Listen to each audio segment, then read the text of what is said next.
A small group from SETI used the radio dishes at Arecibo to send out a message to whoever might be listening. Arecibo received a message back from an extraterrestrial, unknown source.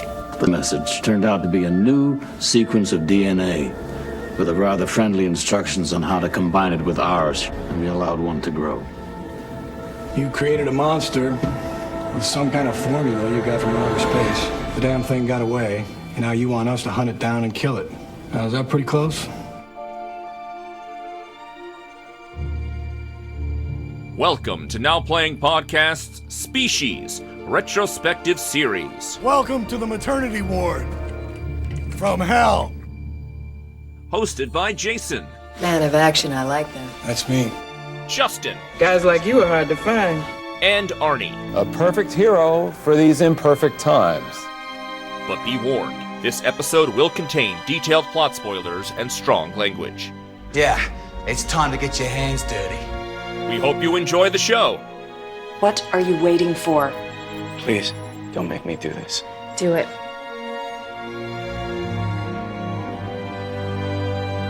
Today we're discussing Species: The Awakening, starring Ben Cross, Helena Matson, Dominic Keating, Maureen Favola, directed by Nick Lyon.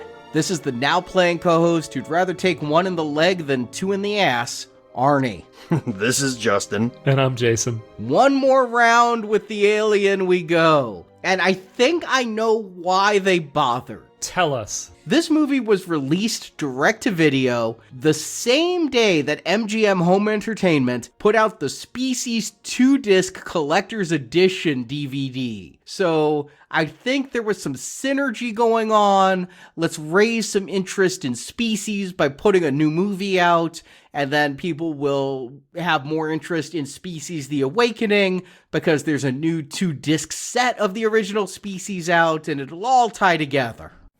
I'll buy it. But this thing premiered on the Sci-Fi Channel first, right? Yeah, but not by much. It was on Sci-Fi September 29th if you want to watch the nipple-less version, or you could just wait till October 2nd and see the boobs. I'll wait till the second. But actually, I didn't see this on Sci-Fi or DVD. I became aware of it probably, in the year or two after it was released. But, Species 4, after Species 3, which I'd known was a straight-to-cable, Natasha Henstridge had moved on, and so had I at this point. Yeah, I was blissfully unaware of this. I'm pretty sure in the back of my head I was somewhat aware there was a second Species. Wasn't too sure about the third, but yeah, there's no part of me was aware that there was a fourth installment. Yeah, I think I found out about this movie when I was researching 4-part franchises that we could use to fill a few weeks of spring and summer for Now Playing, and I went, Species has 4, and Species 1 is celebrating a 30th anniversary. If it fits, it ships. So for all we know, they could have scraped this together in the last couple of months and put it out for us and said, hey, we got a 4th. You guys could review it. I say, all right. Can I remind you guys that when we started this, we were somewhat wide-eyed and bushy-tailed and excited that the guy, Dennis Feldman, who brought us Just One of the Guys, a movie that we all seem to remember fondly from our youth, is still getting his name put on this franchise. I'm sure he's not involved. It's probably just some sort of creator thing, but his name is at the front of every one of these movies still, and it's doing nothing for his reputation in my mind. He also has sole writing credit on the Species comic adaptation. So, this guy is getting paid, and as I haven't seen any new scripts from him since Virus, I mean, get that money, Dennis. Yeah. But here we have a new director, Nick Lyon, who had a little bit of buzz. He's an American who went to Germany to study film and created an indie film called Punk Love, a romance film, and it got a bit of buzz. That led him to Species 4 here? Yeah, and he also had a thriller film called I Love You, Baby, and The way the director tells it on the bonus feature, yes, the Blu-ray did have bonus features. Thank you, Shout Factory, for finding Nick Lyon and finding Helena Matson so they can reminisce about Species 4. But Nick Lyon said his agent called him. There was an offer to do Species 4. He had no money, so he accepted the offer to do Species 4. And the next day he was on a plane to Mexico City where this was all made. I do kind of like the fact that they take it out of the Washington, D.C. area, Maryland, Virginia, all the places that we're trying to figure out where the previous film was taking place. And we're going to put it in a new spot. Yeah, change of scenery should be good. I'm just getting those, like, Hellraiser Revelations vibes of when all the people went to Tijuana and fake Pinhead showed up. You are totally justified there, Arnie, because this is as low budget as that Hellraiser movie. And you know what? I'll say it when we're going through the film. I actually got a little Cenobite off of the suits in this one. Just a little bit. Well, they did intentionally go back to the Giger designs on this one. I mean, squint and you miss it. I just don't think they had the money to do it justice. But because of fan backlash to the third one, and I think there's more to backlash against than just the suit design there, they wanted to bring back the more Giger-ish aliens on this one. Is that why the creature suits have kind of spikes coming out of the back like a xenomorph would? The Z is completely ripped off from the alien suit. I also got, and you tell me if you guys got this, a little bit in the face. Looked a little bit like the Jinn from Wishmaster. And I mean the direct-to-video sequels, where the makeup wasn't as good. But, I mean, we're talking about Species The Awakening. They couldn't even decide on a title for this. It was Species 4, and then somebody came up with the great idea of Species Quattro. Hey. Right, I did see that. And they even released a trailer online for Species Quattro. That would have worked. Species The Awakening, this is where they just kind of give you a generic subtitle. It's like Bloodlines or Generations. It doesn't really mean much, and I'm going to ask the question right now, what's Awakening in this film? And I'll ask it again at the end to find out if you guys noticed anything awakens. I'll say the title is fitting. The alien part of Helena is awakening throughout this film, and they're trying to keep it repressed. All right, I'll give you that. Fair enough. I will say this, though. The day before we're recording this, and to let you know, this is coming out in July, we're recording this in May, I visited Stuart in the ICU yesterday, and it was one of his first days awake. And after visiting with him for a while, I said, I gotta get going. I have to watch Species 4 tonight. It was made for sci-fi. And he had a breathing tube in, but his facial expression and his hand gestures told me I think he'd rather be in the ICU getting dialysis where I left him than watching the Straight for Sci-Fi Species 4. I'm not going to spoil my review of this movie yet, but I do not disagree with Stuart.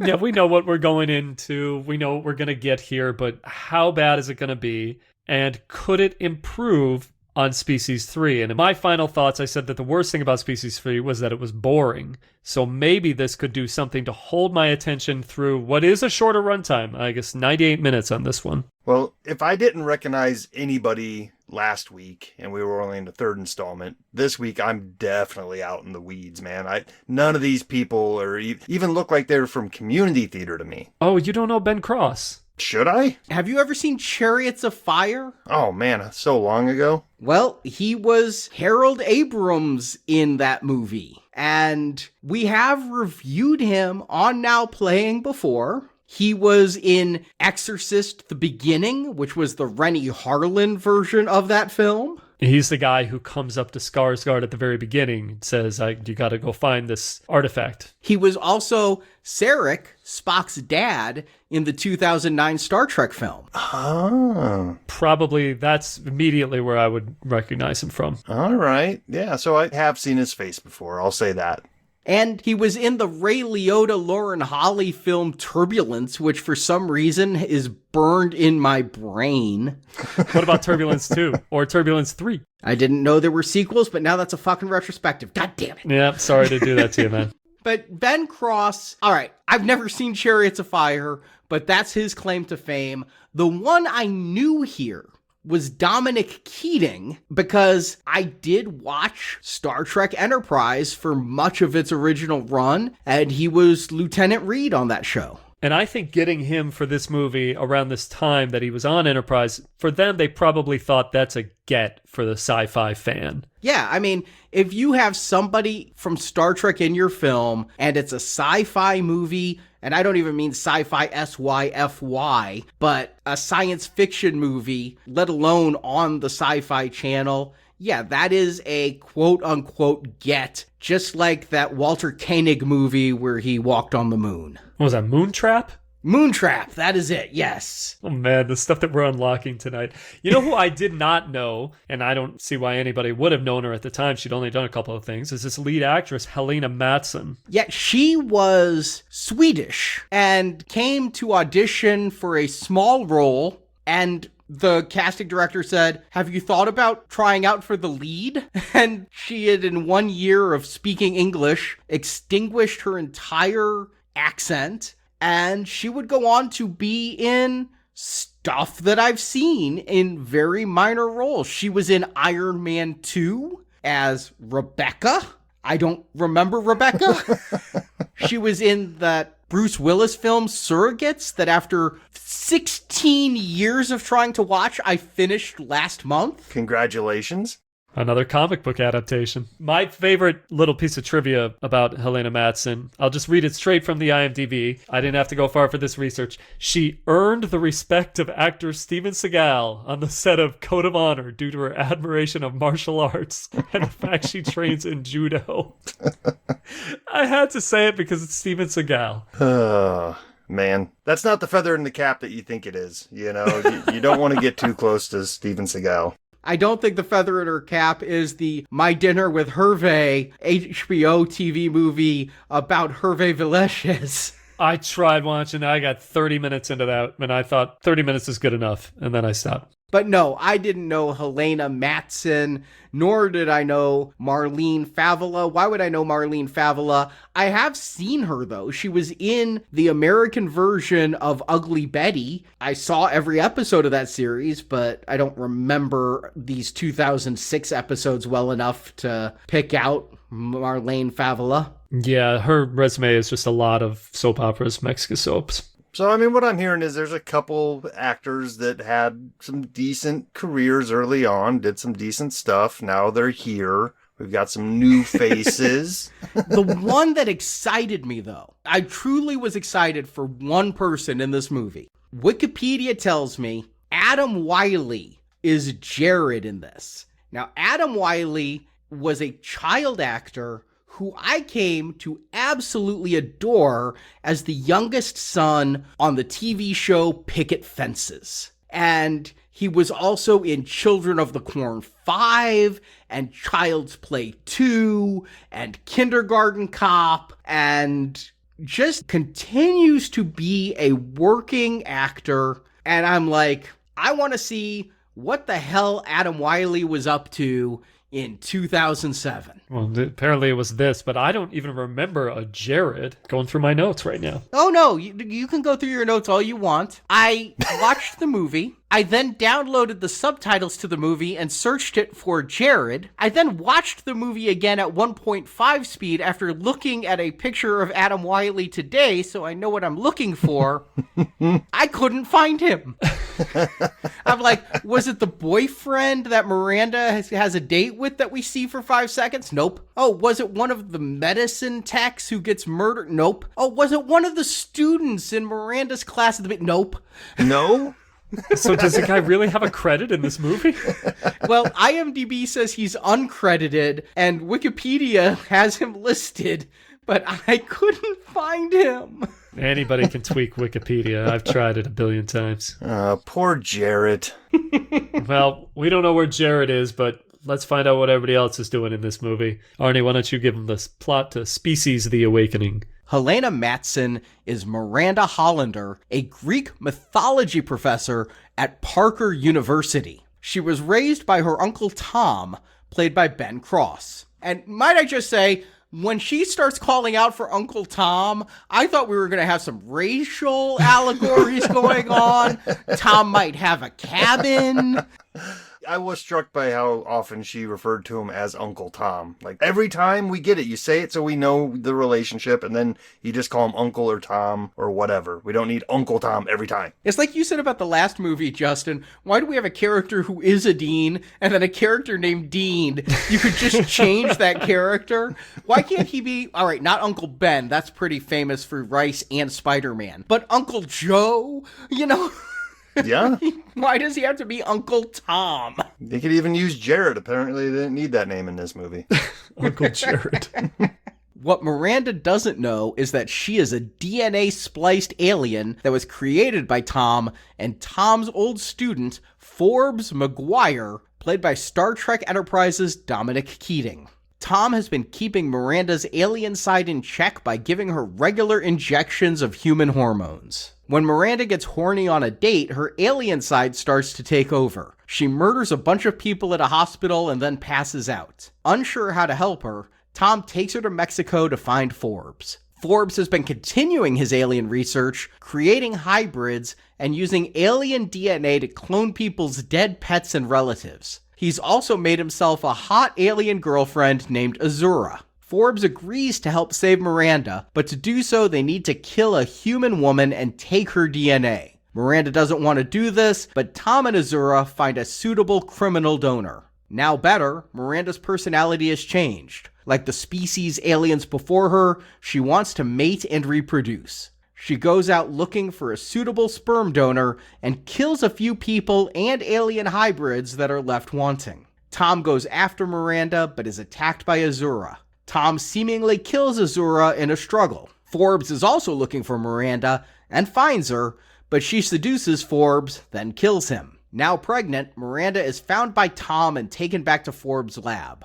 Miranda asks Tom to kill her before the alien personality completely erases her humanity. That's when Azura, not dead after all, attacks Tom. Miranda and Azura fight, but Miranda is stabbed and killed. Tom then kills Azura with a shotgun blast and burns Forbes' lab to the ground as he leaves and credits roll. And this time they really don't waste time with credits in space. We kind of cut right to this aerial view of a college campus as the credits roll. We don't get a good look at the university sign. It's kind of covered up, but we get a good look at Miranda's backside as she's coming up the stairs. I'm going to just say this. The actress is like 20. She's a professor. I know she's an alien. It's supposed to be like a Doogie Howser thing. Like she's like alien hybrid Hauser, something like. They don't really explain it. But this is where I know that, all right, this movie's not taking itself seriously at all. Yeah, Helena Matson would probably be the right age to be a grad student who would teach undergrad at that point, but I don't get the impression that she is also a student. And here we're going to get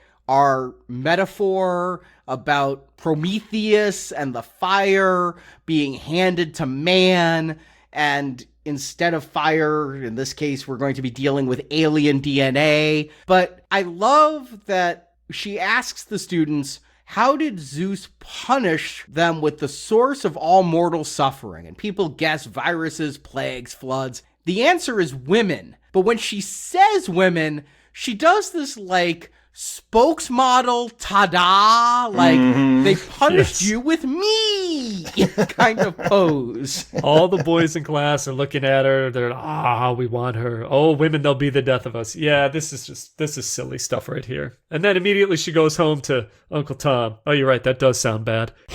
They did everything in this opening scene but play Hot for Teacher by Van Halen. She is wearing the little outfit. You know, she's got the collar over her jacket. It's unbuttoned. And she goes to see Uncle Tom and talk about how she has a job offer at Oxford, but can't leave poor Uncle Tom alone. And I'm thinking, why not? I mean, is he infirm? Is he disabled? Does he need a caretaker? No, he's just lonely. Get him a dating app and go to Oxford. Right. There you go. Oh, but the chemistry between these two, If I had known going into this that these were going to be our two main characters that we're going to follow, I would have said, let's sit down and recast this because these guys are so stilted to one another. Oh, man, we are on sci-fi. We've definitely seen better from Ben Cross than what he's going to give in this film. But I think he also knows that he's in a cheap Species 4. And it is cheap. Again, I mean, we get that overhead shot at the very beginning, and then we get a pretty nicely lit college classroom, but then we're right back to the non-lighting of the previous film. She goes home to Uncle Tom, and the house is lit by candles. Well, they're trying to hide the fact that this is Mexico, I think. We're supposed to be in the States at the beginning, and they're just trying to keep it where we see as little as possible so we don't realize they're in a hacienda. Yeah, lots of stained glass and ornate designs around it. They're not hiding it too well, but even the university has hints of that too, where it's just like Aztec-inspired designs on the windows, and it's just like, okay, we get it. But they're also, the lighting in this movie, they're just going overboard with gels. It's in blue tones and green tones and yellow tones. So green. And once again, they've set up a plot for us that has to do with biology and DNA manipulation. It's kind of leaning into the same thing from the last movie, but what we've already established through the plot summary is that she's an alien. She just doesn't know it yet. But I figured this out pretty quickly when she starts telling Uncle Tom she has a date that night, which I honestly thought this movie was going to go somewhere where, like, Uncle Tom was into her, and he was a creepy Uncle Tom. Oh, it's going to get creepy later. And that's why he didn't want her to go, and why he's offering to move to Oxford with her, because what you want when you move to a new country is your creepy uncle hanging around. But they're going to move pretty quick to letting us know she's an alien, because we're just going to cut from her leaving Uncle Tom home alone to his, pasta sauce or whatever he was making. Yeah, blending up something. Yes, a red wine sauce. To her naked and veiny in a park being found by a jogger who was not Jared. I was going to ask. This was my last shot at who could be. We're going to find Jared in this movie for you, my man. Yeah, she's in the park. Ben Cross comes home. She's not home. But what did the date do to her? Then we get a little bit of a flashback, some speciesist things. And I'm thinking to myself, did she go species all over her date? Did she, punch the tongue through the back of the head? What happened? We will never know what happened to that date who is not Jared. No, this movie gets kind of jumpy, especially here in the beginning. Like, we see her in the park. We see Uncle Tom. We see her in the hospital. Now we're in the hospital. She's being wheeled into the hospital with the veins popping out. We're not sure if she's dead, dying, or what, but she comes to rest in, I guess, an x-ray room? She's just laying on a slab. Yeah, and the x-rays.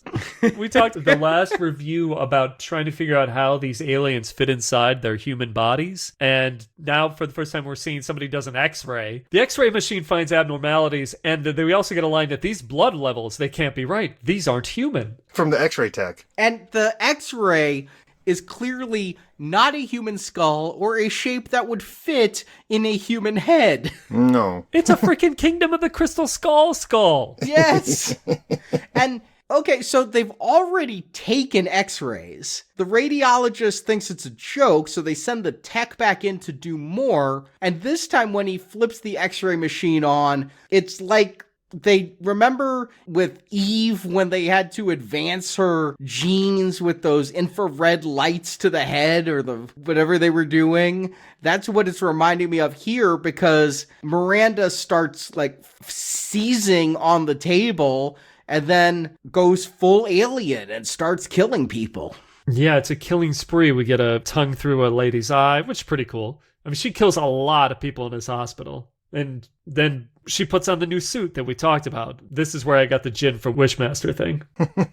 Yeah, a little bit of Green Goblin without the green paint looking alien going on now. Am I crazy with the Cenobite? Do you see Cenobite in there too? Yeah, I can see it. It is kind of cool. Again, they don't do a lot of close-ups because they don't want you to see how bad it really is. But I would say it's an improvement on the last ones. The one thing we don't see, and this was a shock to me, is nipple. Miranda is found nude in the park, but her arms are covering her up in a very safe for television pose. Mm-hmm. And then she's in a hospital gown, and I'm like, Well, is this going to be the first Alien film that does not lean into the titillation factor of the previous three? And in her retrospective interview on the Blu-ray, Helena Matson said when she took the role, she made it clear there are things that I will do and things that I won't do, and there was negotiations around how much nudity and things, so she was not willing to go full Henstridge. Wow. Yeah, I noticed that too. And, I think I just chalk it up to, this is made for TV. And so, if they're not wanting to do 2 cuts of it, maybe this one's just going to be PG-13 and with no nipples. Yeah, I'm going to say that that's a mistake. I mean, this is your bread and butter. So if you're going to make a Species film, you have to have the sex and the violence. You have to put them together. And you got to up the game every time. I said that about Species 2. They did up the game after Species 1. The last movie slowed everything down. This one's not starting off too great. So after her killing spree in the hospital, Uncle Tom somehow ends up at the hospital. Yeah, we saw the meds asking her name, and then Tom gets a phone call. It's all cut together like a dream because Miranda is kind of out of it, and all the words are echoey. But she says her name's Miranda Hollander, and I guess there's only one other Hollander in the phone book, so they know to call Tom. Oh, jeez. So Tom does get notified. He shows up at the hospital. He sees a wake of dead bodies strewn about. No cops are there. Nobody else is panicking. Yeah, did she kill everybody in this hospital? Hospitals have a lot of people and a lot of patients. Mm-hmm. Unless it's a hospital from Halloween 2. But everybody's dead. He finds her. She's turned back human. She's all veiny, though. But he has a serum that's going to fix that and rush her out of there. She has no memory of going full species, which is how I'll call it. Going full species, and he just has to pack her fast, and we gotta go to Mexico. We gotta get this movie to Mexico, boys. They went south where there's cheaper shooting budgets. Yeah, but they're going to Mexico by way of where? Because at one scene, they're driving through a lot of mountains, and they're still not in Mexico yet, so I'm like, that is not California. That is not New Mexico. It's not northern Mexico. It's not any state that borders Mexico. Nope, they're either deep in Mexico already, or they're in the Pacific Northwest.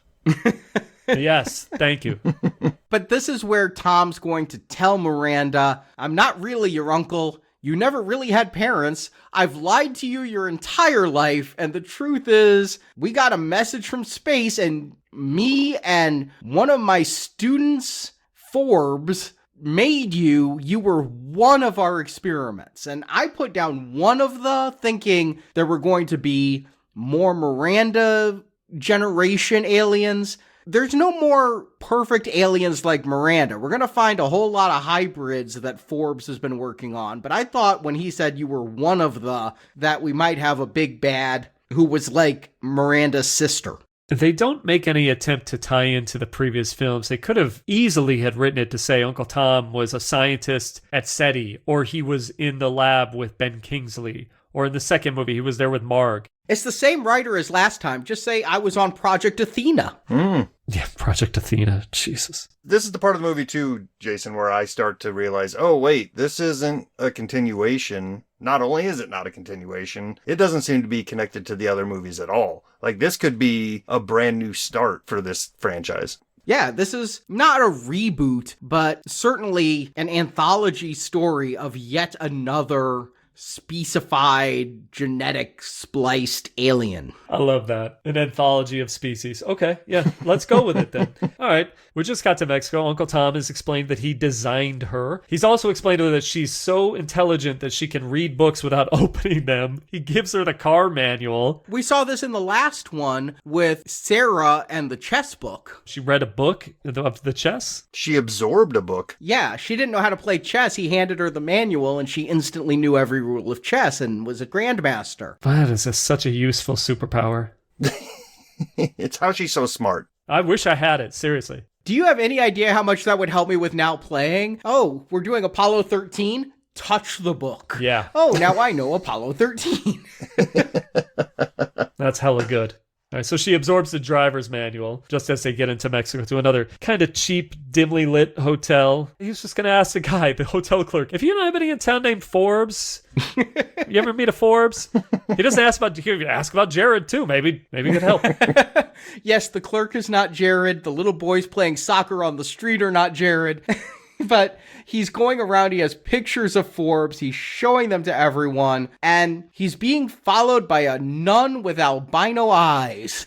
A goth nun, right? Like, she looks like something right out of a Skrillex video. I thought it was hot, you guys, I gotta say. Why is this happening? Does he know her? I don't know. It's an important detail that he keeps asking about Forbes specifically. He has photos of him that he's showing people. We don't get a clear enough shot of what those photos are, so we don't know what Forbes looks like yet. But he keeps saying Forbes as he's looking for him. He's on the street. He's followed by this nun. Things go a little wonky, but just keep that in mind. He's asking for Forbes. Yeah, the nun chases him like she wants to kill him. We don't know why. And I'm thinking she's the flying nun, the way she leaps onto that roof and is chasing him. And she has these weird eyebrows and jawline that show her alien physiology. And he's running from her, as anyone would. She does that tongue thing where her tongue is like 50 feet long and grabs him around the ankle. But oops,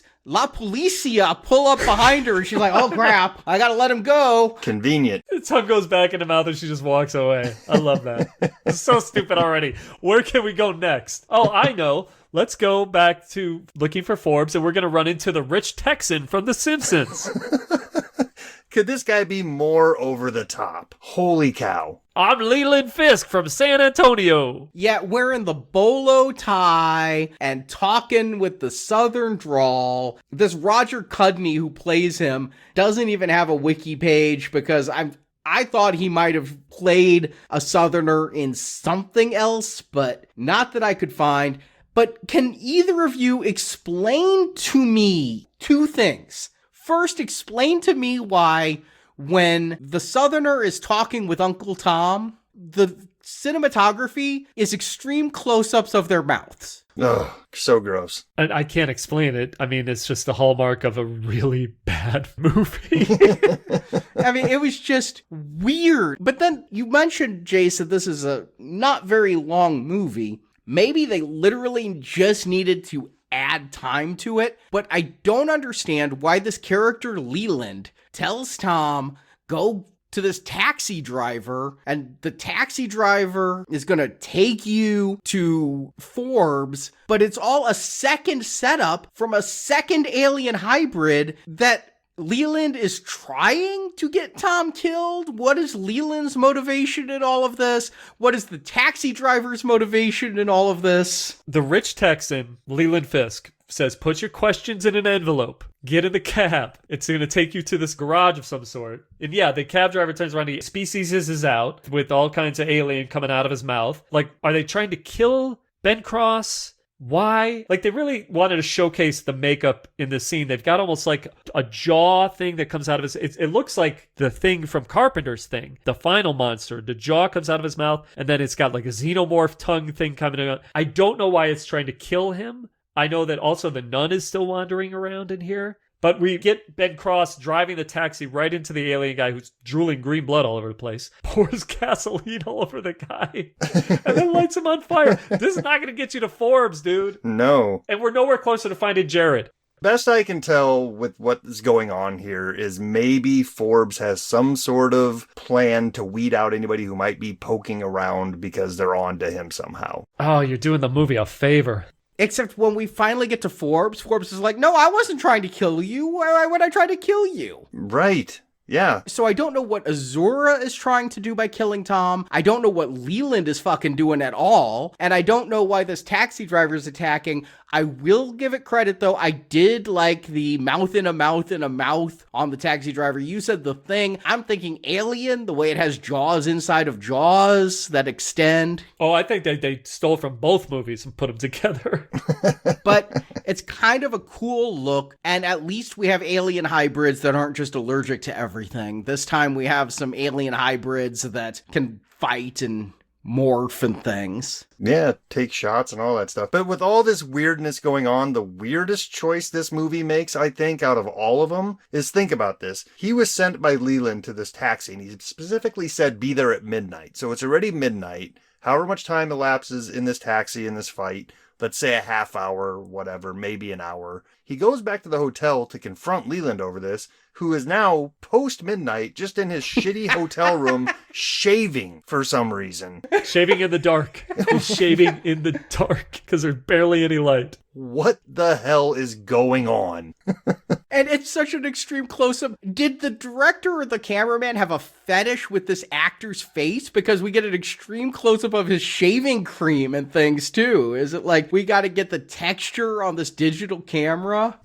And then Miranda comes in, and does she kill Leland? Does she torture Leland? We see Leland writhing on the floor as they leave the room. I don't know if he's mortally wounded or how they got the real information out of him. Yeah, I don't think they got any answers out of him. I'm like, no, they got Forbes' location. They go straight to Forbes from Leland. Oh, yep. Jesus. And like you said, not sure if he's dead or not, because I see him moving around after they're leaving the room. So it's like, okay, what was that all about? How does he know Forbes? Why does he know where Forbes is? Who is Leland? He's not Jared. And he's not going to be coming back.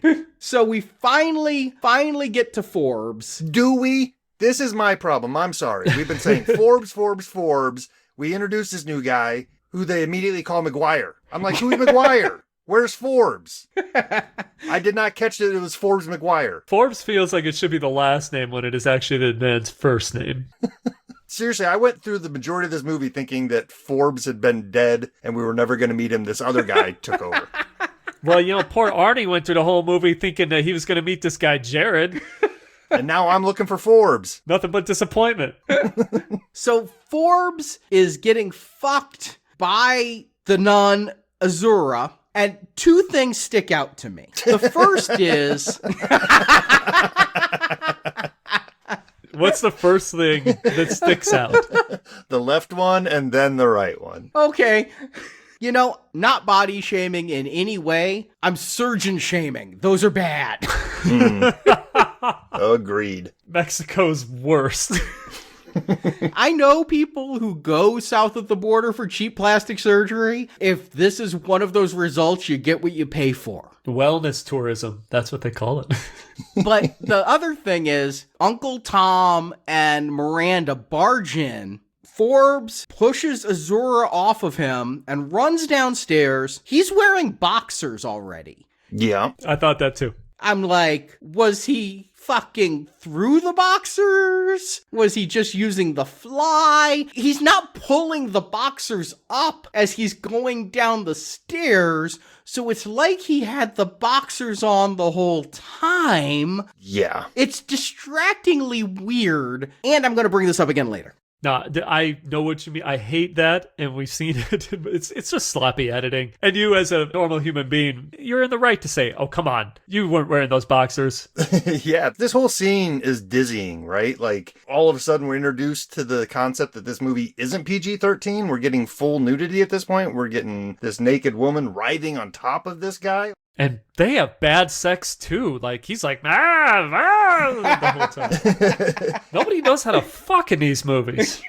I have to readjust my thinking on this movie, right? Because we had talked earlier that, I thought we established that this was going to be a tamer version of Species for TV. But that's not where we are. We are, I think, probably some of the most hardcore porno that we've seen in these movies now. Yeah, I mean, it's not quite femalian here, but it is a little bit racier than what we've seen in the past. It's a little bit more softcore in that we see the act go on. Usually it's alienus interruptus. The penetration that occurs is a skull, not a sexual organ.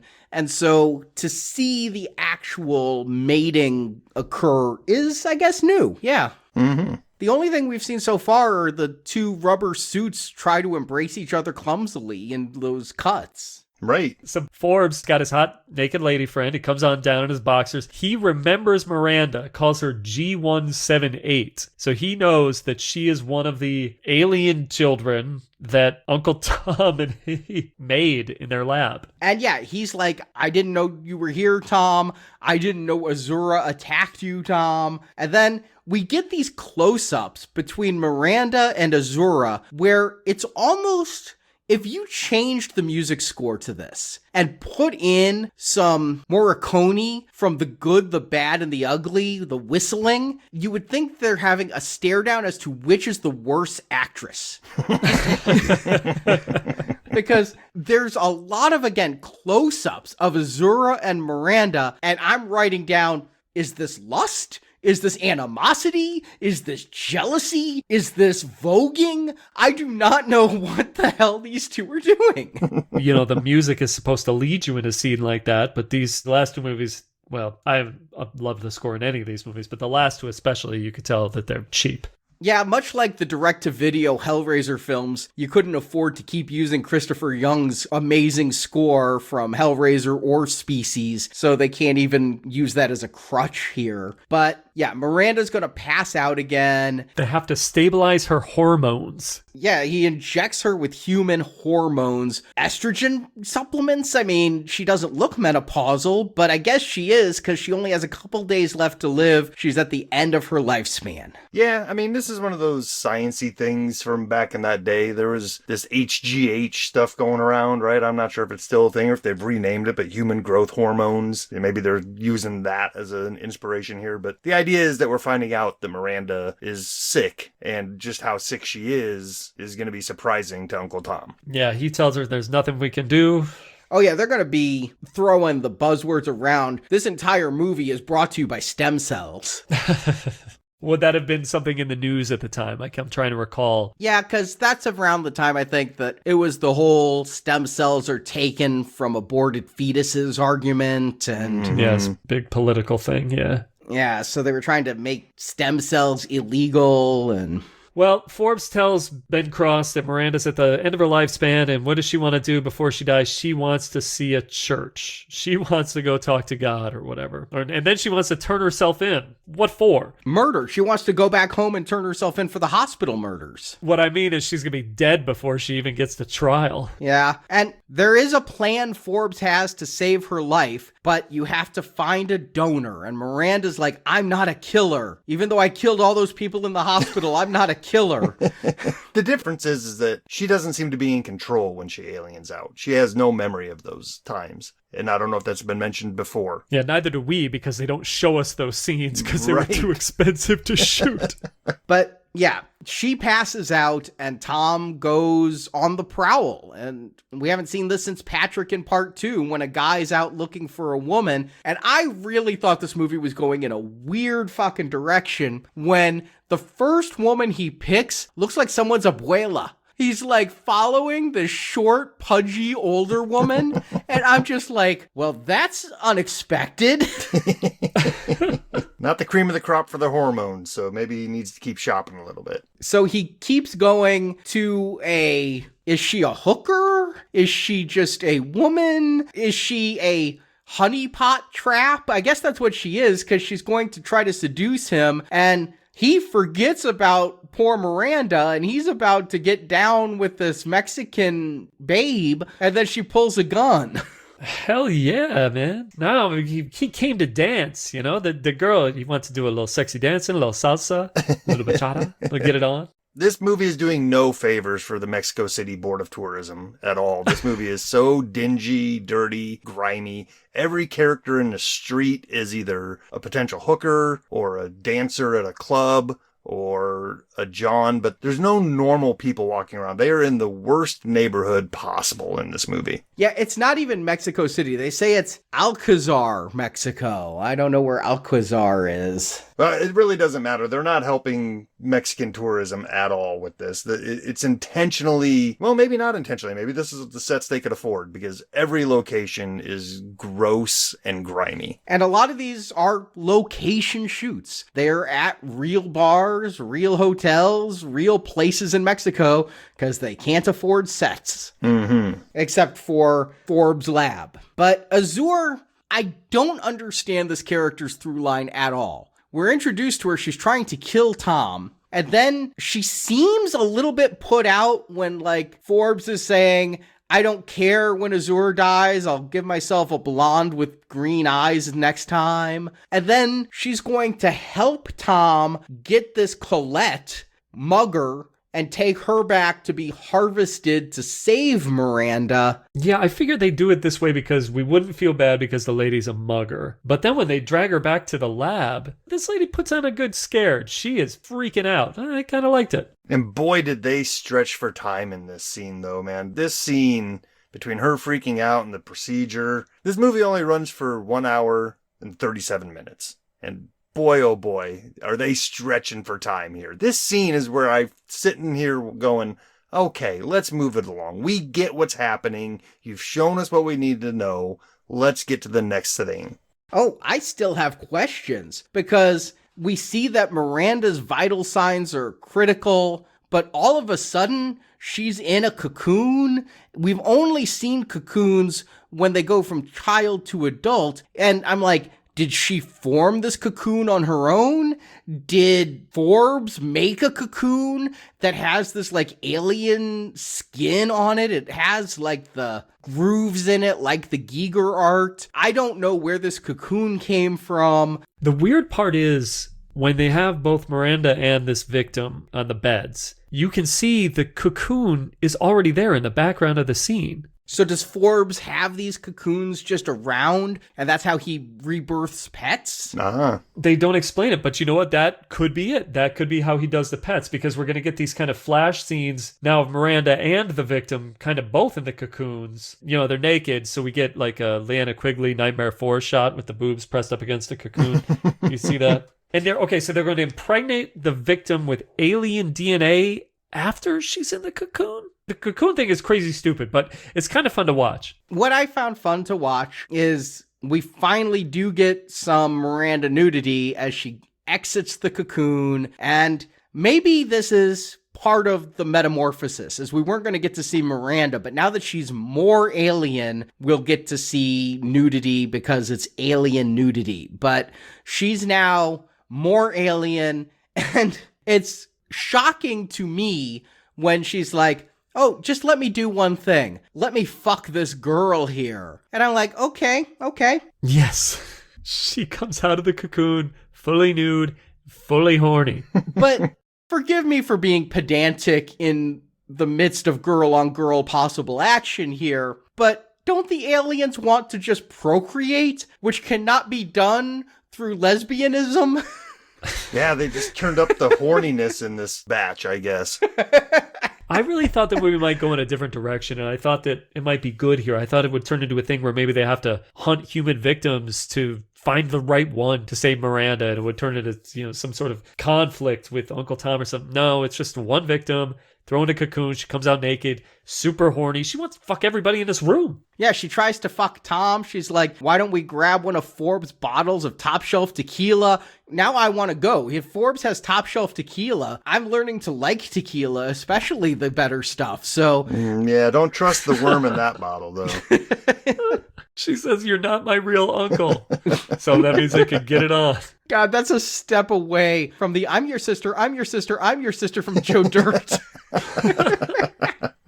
And then, well, again, we get sloppy editing. I'm just going to point out, Miranda does come out naked, but she is wearing, the little support garment that they'll give you for your lady parts down there. But they show it because the editing is so bad. And then seemingly randomly out of nowhere, a lady shows up to pick up her dog from Forbes. Yeah, just to kind of remind us what Forbes is actually up to, right? And I'm just wondering, do these dogs have prehensile tongues? Do they kill their owners? I wonder why she has to sign a release form. She gives the guy cash, she's picking a dog up in the alley, and he's like, make sure you sign the release form. I'm like, what the fuck for your alien hybrid dog? And Forbes has just had a great scientific breakthrough by merging the human and alien stem cells, but he's in a pissy mood because he tells this woman as she gets her frou-frou poodle back, it's a fucking alien facsimile. You might want to remember that.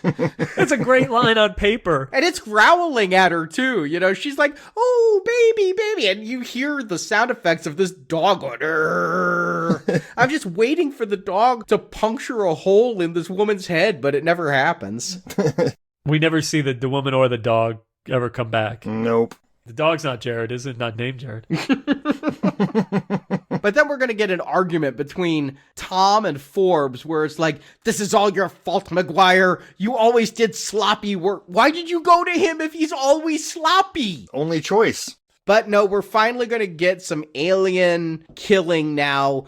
Miranda's on the prowl, and because we only have enough budget for a few people to talk, if you spoke in this film, you are going to be a target for Miranda, so that means you, hotel clerk. Yeah, first dude she sees is like clothes off.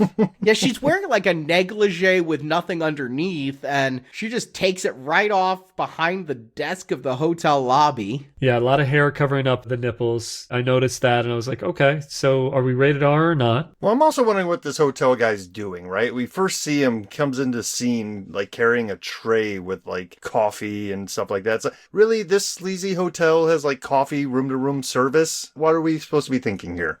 I love that he's like, cover yourself up. And then we find out that he got a little alien inside him too. So she found another alien guy. He must have gotten out of the lab. And are they going to get it on? Yeah, they're all over the town. Like half this town is Forbes hybrids. Everybody but the rich Texan. But we're going to find out, Blinken, you missed this line later on, but Forbes is going to say, oh, I made my hybrid sterile, so that's why Miranda killed this hotel clerk. Mm-hmm. He was thinking ahead, right? We learned that trick in the last one. Make them sterile so they can't continue to mate and eventually take over humanity. And so we get the usual tongue punctures the head. I did like the touch, though. You asked why he was bringing in coffee, so that she could just demurely sip the coffee while his dead body is on the floor next to her. It was just kind of a funny moment. And then Miranda goes to Club Los Angeles. I love it. Hey, you know what? You know, outside of where we live, they have crazy names for clubs. I went to a club once in another town called Club Extreme, and all I could do is laugh at the name of that club.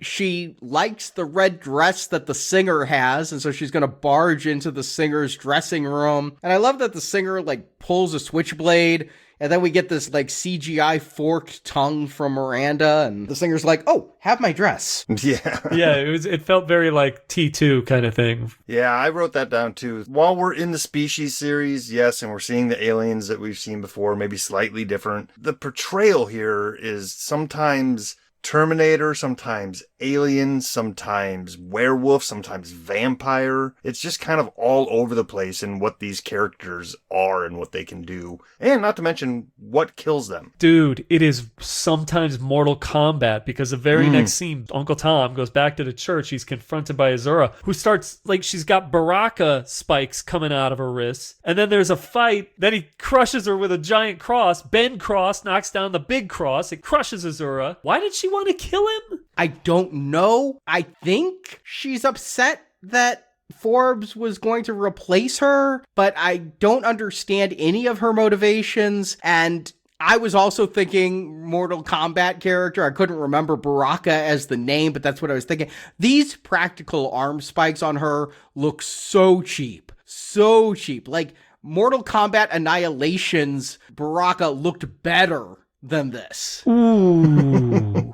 And when he throws the cup and the giant cross falls on her and splits her head open, I'm like, God, that's all it takes to kill one now? I mean, these aliens are getting weaker every single movie. I'm so glad she actually comes back, because I thought this is such a lame way. Setting one on fire, we've always said burning them can kill them. So setting the cab guy on fire, sure. But here, just crushed by a cross, I was not feeling it. I mean, it was a pretty big cross. Like, it should have smushed her completely. She should have been goo. But yeah, when we see her laying there, it's like, yeah, she's not dead yet. Then we get back to Miranda. She's back in the club. Latin nights are where it's at, by the way. If you ever go to the club, that's where it's at. She's got the attention of this one dude who comes up and does like this weird tongue thing in her ear, like that kind of thing. It's only so Miranda can say, oh yeah, I'll show you a tongue thing. And then goes right through the head. And that's not Jarrett? Nope, not Jarrett. Jarrett is not Mexican. But I did go to the scene looking for Jarrett because I thought maybe. Why does she kill this guy in full public view of everybody? It doesn't make any goddamn sense. Well, that's why everyone runs from the club and is screaming, a monster, to Forbes, who's just outside. Lucky break that he's driving by. And so he gets with Miranda, and Miranda's like, "You've wanted to fuck me since the moment we met." Meanwhile, she says this while naked. They've put alien scarring over her breasts and down her shoulders. It looks like the appliances they put on Mystique, Mm-hmm. on Rebecca Romaine in the X-Men movies. This is what you mean by these kind of scales that they put on her. And we gotta talk about this song that they put on for this seduction scene. This song, it's called Dark as Love by Luscious Redhead. It is a complete ripoff of Massive Attack's Angel. Yes, thank you. I was like, what is this song? Because Massive Attack's Angel is the love me, love me, love me, love me, love me, love me, love me. That song? Because I just was waiting. Yeah, I was just waiting for that part of the song, and it never came. Yeah, but it sounds like it in every other way. And she wants to seduce Forbes here, and he's like, kind of want to jab you, but she stops him. And, okay, so even though my personal reaction to this is making me think about Army of Darkness and the woman who says to Ash, "You found me beautiful once," and his response is, "Honey, you got real ugly." That's what I'm thinking Forbes should do, but Forbes decides, what the hell? I fuck aliens all the time. What's one more? He takes his pants down. She pushes him down, okay? He still has the boxer shorts on. She straddles him and is riding him. He still very clearly has the boxer shorts on. I'm like, is this his form of safe sex? Instead of a condom, it's cotton? He's just a dry humper. What are you going to do? Yeah, he's a loud dry humper. This feels like he's getting hurt in these scenes. This just must be what alien sex is like, because he is always making noises like he's in some serious pain. What bothers me here is just the lack of continuity in whatever they're trying to do, right? Like, so they're trying to show us that Miranda is slowly turning alien. She's not full alien yet. When Arnie, you pointed out that they have some sort of prosthetic over her breast so her nipples aren't showing anymore. But then we get her flashing into the actual full alien during the sex like we have throughout all these movies. And that alien has full nipples. Yo, that alien goes full Medusa for a second, too. Yeah. It's just very inconsistent. It's like, I understand behind the scenes, it's just that the actress has probably got line items on her contract of how much nipple can be shown for how many minutes or whatever. But in the movie, it's just confusing for no reason. It is, but you know what else I miss? I miss the nipple tentacles. Those were so great in the first Species. And why have we not had more nipple tentacle scenes? Did you ever think you'd say that out loud? Not if I'm not watching anime. All right, so she turns back into the weird djinn-looking thing, and she tongue kills Forbes. And meanwhile, Azura, you mentioned Arnie, she's still alive. She wakes up, and then in comes Ben Cross to find Forbes. Oh, and here's where I'm going to complain about the acting again. Watch this actor, the Star Trek Enterprise actor, when he's dead, he's still breathing. I thought I noticed that. I thought he was breathing a little bit. It's so sloppy. And Miranda is taken back to the lab, and she's telling Tom, you know what you have to do. The human side of me is dying. I don't want what's left. She's pregnant, and whatever's in her is already like pushing at the skin and things.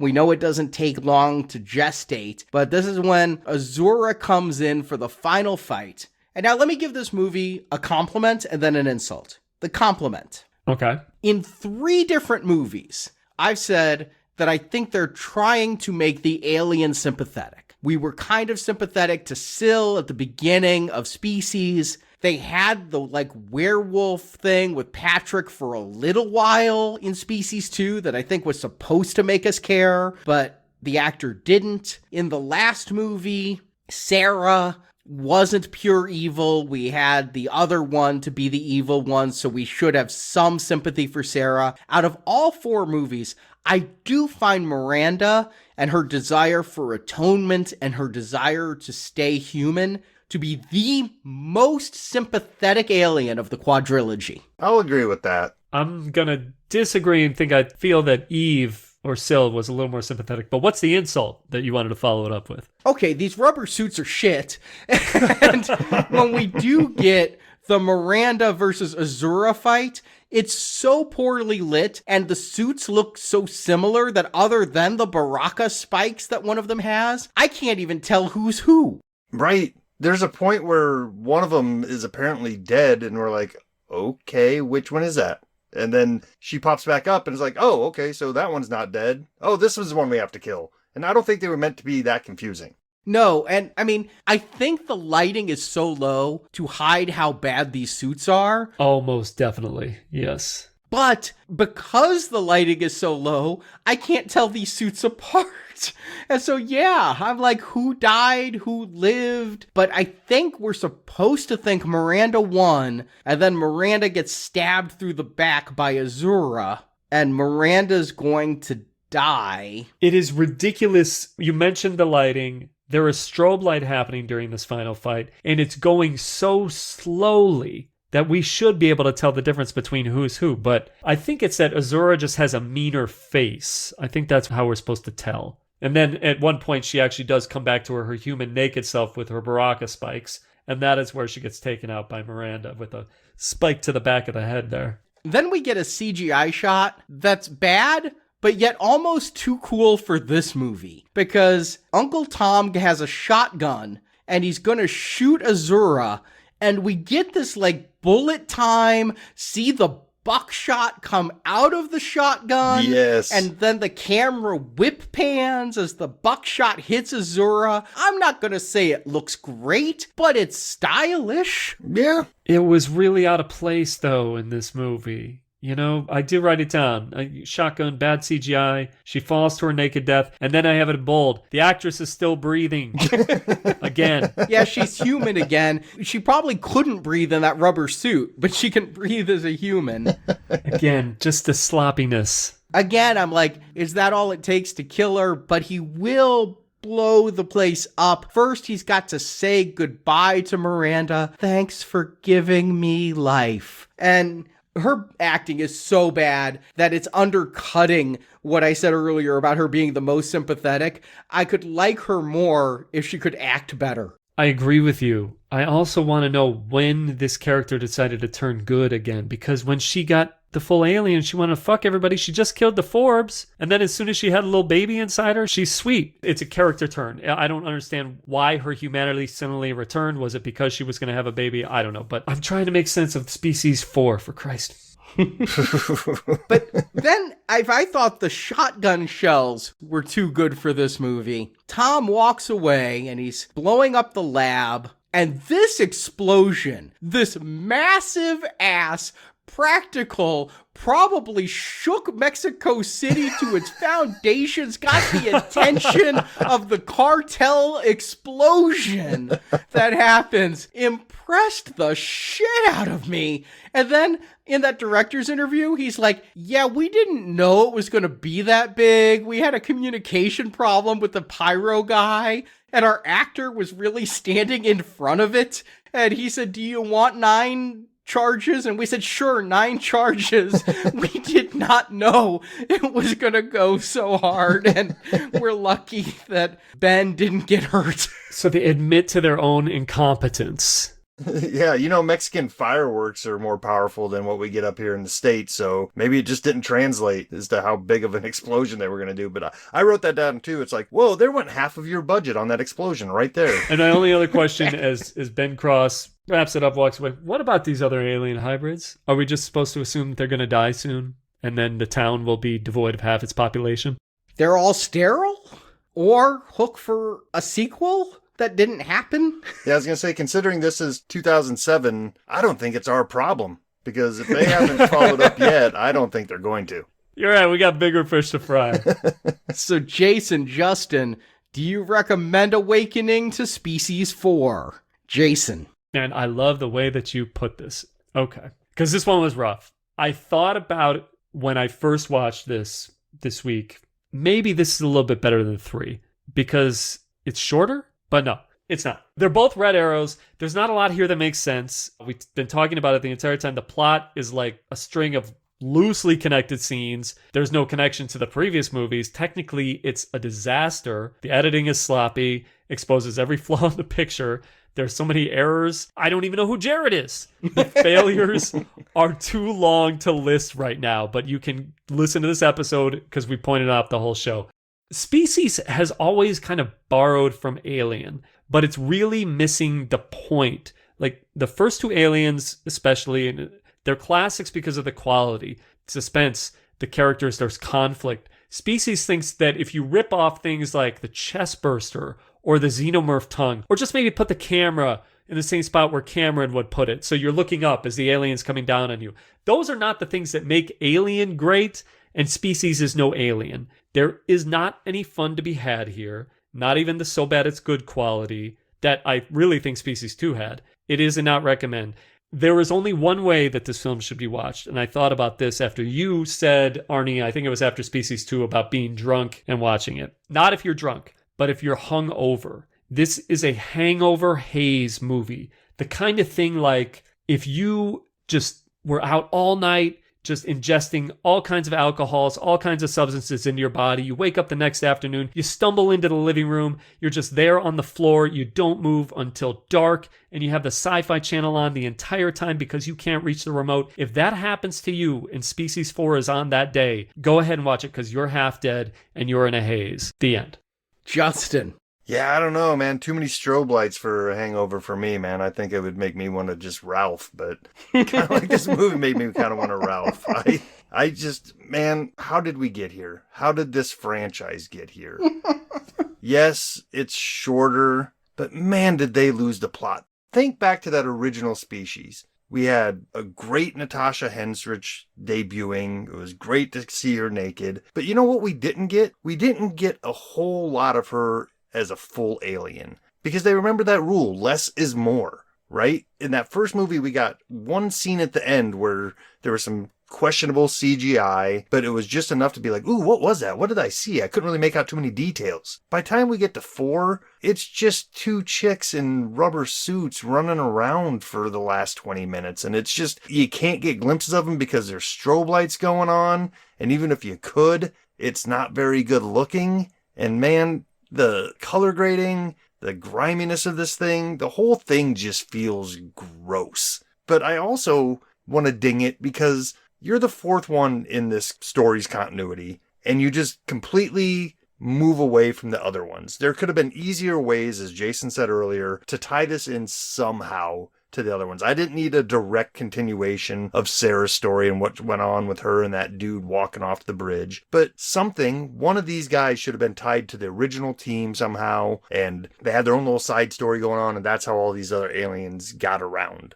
But the movie doesn't give us that, nor do they care to. It's just a mess of one scene to another scene, and by the time we get here, the nudity feels gross, and it feels exploitive at this point. And that's what this series has become. It's become just softcore porn with aliens in it. And I think if you're in for softcore porn on Cinemax because you're 14 years old, there's better choices for you. So yeah, this one nowhere near as fun as the Brown Arrow of 2 and shorter than 3, but still just a grimy red arrow. You know, it's fitting that Miranda teaches at Parker University. PU, because this movie reeks. To its credit, and I say singular credit, Species: The Awakening at least tries to do something different. This time, the alien isn't a sex-crazed murder machine. She's a nice alien, like E.T. If E.T. occasionally turned into a leathery death monster and ripped people apart. It's an evolution of what they tried to initially do with Syl, and very, very poorly with Patrick. But unfortunately, with Miranda, it's buried under a mountain of bad dialogue and worse acting. And this film also recycles Species 3's worst idea, sad, broken alien hybrids. And this time cooked up by Forbes, who apparently attended the Dr. Frankenstein School of Mad Science and Poor Decision Making. And while Azura gets a few fun kills, they're really undercut by Marlene Favela's performance. The acting across the board is flatter than a dissected alien's EKG. Ben Cross and Dominic Keating, who have both delivered solid work elsewhere, phone it in like they've got 1 bar of signal and 0 interest. We're told we should care about Miranda and Tom, but the script forgets to give them personalities, And visually, the film is an unlit mess, the action is limp, the color palette is muddy sadness, and the CGI is so poorly rendered even by the modest standards of a 2007 sci-fi level TV movie. And the practical effects, normally I'm a fan. Give me real gore. Give me real latex. It usually beats pixels. But somehow these practical effects manage to be worse than the CGI. I have seen better alien suits at local Comic-Cons, let alone San Diego Comic-Con. Everything here is just so goddamn cheap. But honestly, Species should have been one and done. The original had tension, mostly slick effects, a good H.R. Giger design, and Natasha Henstridge. Everything after that has just been a slow, sad decline. 1, 2, 3, PU. Is that your ranking? Yep. And of course, the greatest mystery of all, where's Adam Wiley? Where's Jared? I watched this damn thing twice and didn't find him. Does this dude have a career where you might find him at a con and you could ask him this question? I don't recall seeing him at a convention, but I did find him on Cameo. Oh my god. Of course you did. And I was on Cameo not really looking for him, but I sent Stuart a get well cameo from Malcolm McDowell. And then I'm like, you know who Stuart really wants to hear of? It's not the guy from A Clockwork Orange. It's the kid from Return to Sleepaway Camp and Children of the Corn 5. So I got Stuart a cameo from Adam Wiley. All right. So you found him. Yeah, he found him in between like the third lead from Love Island and Ramon Estevez.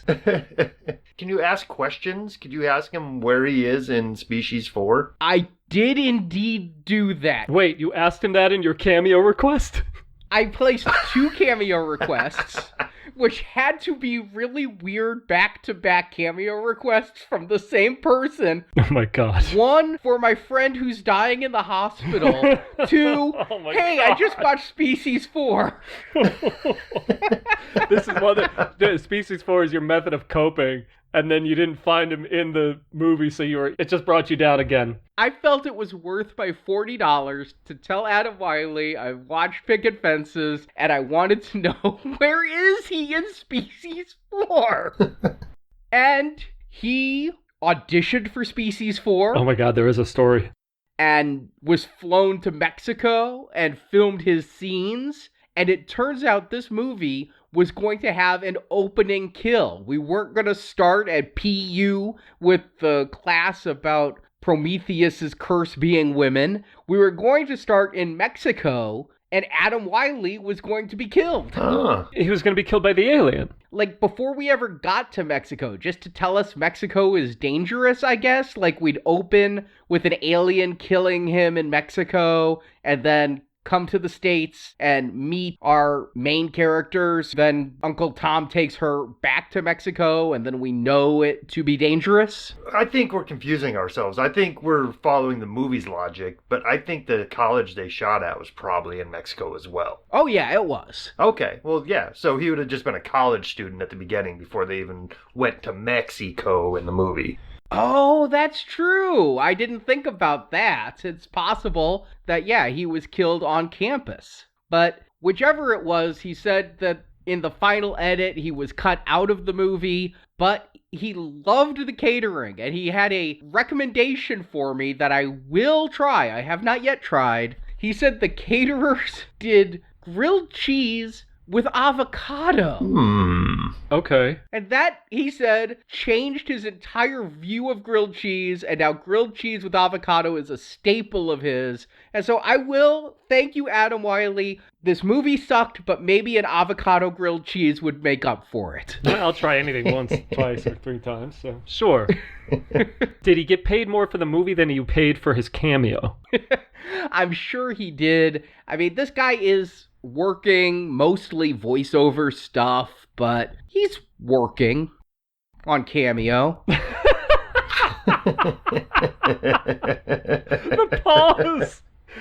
pause made it so good. He's had a long career. You know what? It's fine. Great actor. Well, it feels good to emerge from this cocoon of species, man. I never thought that there were 4 species movies, yet alone that I'd be sitting here watching all of them. Do you want any more? I mean, obviously not more of what we've gotten, but should Species be salvaged? Should it be rebooted? I mean, they are bringing back I Know What You Did Last Summer, and they've brought back a lot of 90s franchises that seemed dead or went to direct-to-video. You could absolutely try and do this series again and really lean into the DNA splicing of aliens and humans and stuff like that. I'm not sure if today they would do the sex angle, just having a horny alien walk around. I mean, look, the first Species really was lightning in a bottle. Natasha Henstridge, that's a star right there. I did give it a red arrow, but it was weak. I still think it's a movie that's of, some sort of quality that you don't see in these later ones at all. It's a real film.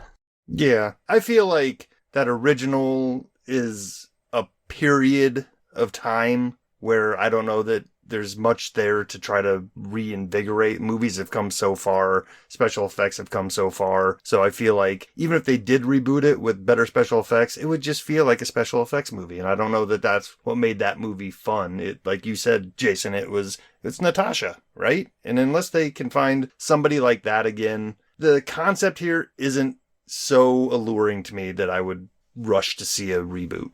If you just did it and took away the female alien wants to mate angle, then it's no longer Species. It's one of a million other Jurassic Park ripoffs. Because let's face it, that's what this is too, is Jurassic Park with aliens and humans instead of dinosaurs and frogs. But if you tried to keep that in, I don't know how well that would play with today's audience. I mean, even Sinners had a lot of sex, but no nudity, It seems like everybody's afraid of the nipple these days. And that's your gimmick. You're not going to reboot a series just based on a sex gimmick, and you don't have a star. I mean, Natasha's a star, but the franchise is 30 years old. You're not going to bring her back in some sort of a reboot and say, take your top off again. Well, maybe. That might be the hook. Well, that is the end of our Species retrospective series. I want to thank everyone who's tuned in and listened as we did this 30th anniversary retrospective. And then next week, here on the main feed, we are going to celebrate our Fans' Choice poll by starting our Dan Brown trilogy of reviews. You guys demanded it, so we're going back. More Tom Hanks, more Ron Howard reviews as we go to the Da Vinci Code. And Justin, I know this is like a favorite of yours. I've mentioned a few times I'm a fan of the books. The movies are like Cliff Notes, if I remember correctly. Like, I don't know that I could, if I was just a fan and had gone to the movies and had not read the books, I don't know that I could follow what was going on. But I guess we'll find out, because there's a couple of them that I don't think I've seen, but I have read all the books, so it'll be kind of fun to see how this goes. Yeah, I've read the first book, which is actually the second book. I've read the Da Vinci Code, but that I didn't realize was the second book in the series. Angels and Demons was the first book in the series. Yep, Da Vinci Code is the one that blew up for him. Why did they do the films out of order? Well, because Da Vinci Code is the best-selling English novel of all time. Oh, it's one of those cases. Yeah. Okay. And it's funny, it's always Robert Langdon, and I don't know that his history from the other stories ever really overlaps with the other stories. Like, they might make mentions here and there, but to be honest with you, they're all just independent stories, so you can watch them in any order you want. Kind of like the Jack Ryan stuff. Yeah. Well, that will be starting on the main feed next week for 3 weeks. And thank you for everyone who voted in that poll. And then coming up this Friday for our silver level donors, we will always be grateful for your support of Now Playing, and so we'll review I'll Always Know What You Did Last Summer. This one I have not seen. I never knew this movie existed. I knew it was out there. I knew it was a direct-to-DVD thing, and I knew that it had nothing to do with the other two, so I passed by it. Yeah, I never knew what anybody did those summers ago when this came around, so who cared at that point? Maybe we don't want to know what they did in this third one. I don't know. I'm about to find out, though, I guess. Yeah, I'm looking at the cast list of this one, and I'll never know who these cast people are either. I do not watch the TV shows they've been in. I guess I have seen second build David Patecow in Final Destination 2. Oh, that guy's in this movie? Sorry, no, I know who that guy is. Sadly, it seems like Tori DeVito is not related to Danny DeVito. I was hoping for some comedy here, but instead we get somebody from One Tree Hill. Bummer. And Pretty Little Liars. But this will be available for our donors. You know, if you think the first two films are classics, maybe we'll have a classic cut-up at this direct-to-video slasher sequel from 2006. You can find the details on how to support Now Playing and hear this review at nowplayingpodcast.com/donate. So Jason, Justin, thank you for joining me. And until next time, it stinks in here. I'm going outside. It's all over, everyone. Tomorrow you can go back to your lives. Congratulations on a job well done. Thank you for listening to this Now Playing Podcast movie review. Moments like these don't happen every day. We hope you enjoyed the show.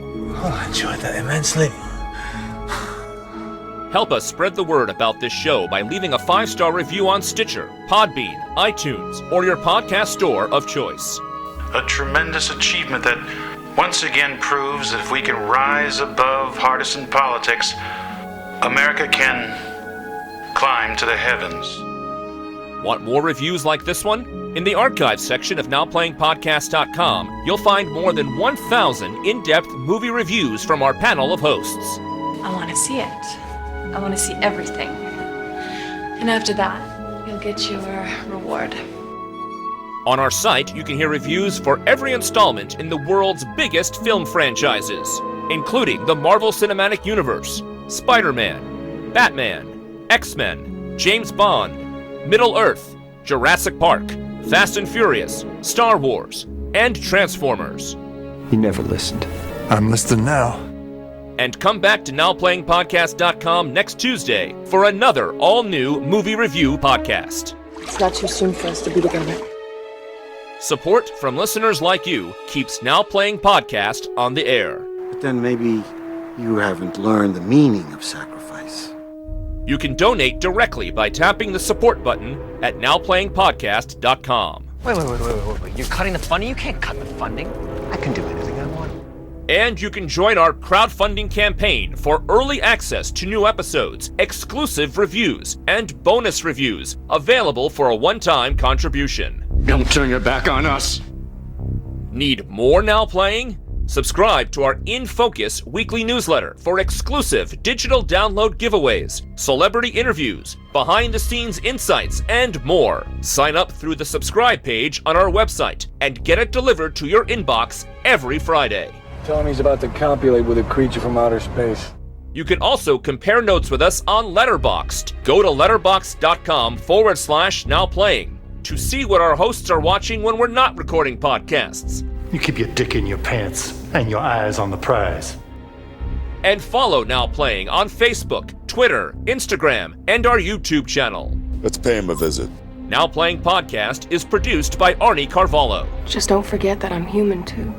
Associate produced by Jason Latham. Where's a good place to find a man?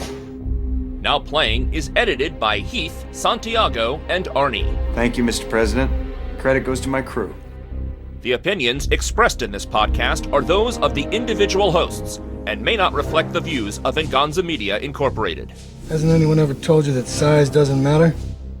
Venganza Media Incorporated is not affiliated with, and this podcast has not been prepared, approved, or licensed by any entity that created the film analyzed herein. No records. This never happened.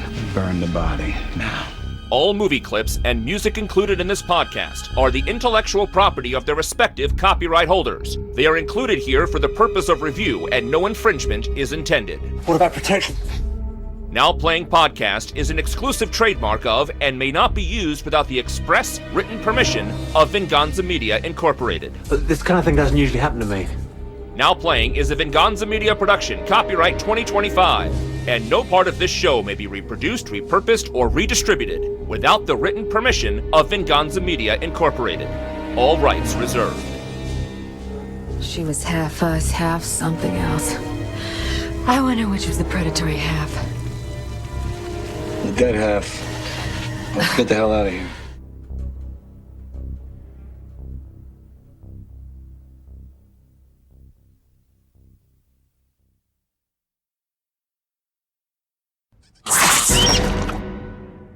Looked a little bit like the Jin from Wishmaster.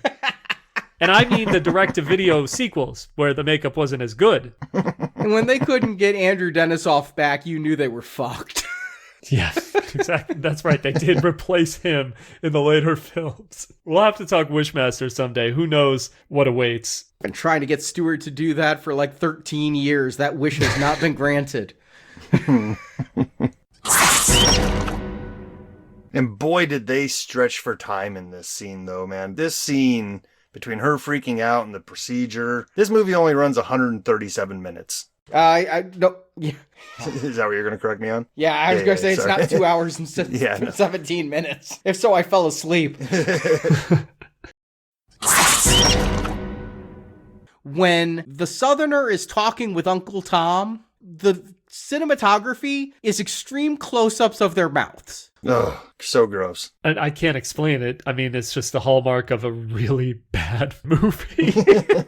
I mean, it was just weird. I mean, all right, admittedly, I did this at my wife's grandmother's 100th birthday party. They asked me to video it, and I got bored and just started doing extreme close-ups of people eating cake and made a very surreal video of extreme close-ups of... That must have been so unsettling. And one person realized I was doing it and stopped eating and just stared at me, and I didn't turn the camera off. It became this long thing. So... But that's all I could think about was like extreme close-ups of people eating while this is going on.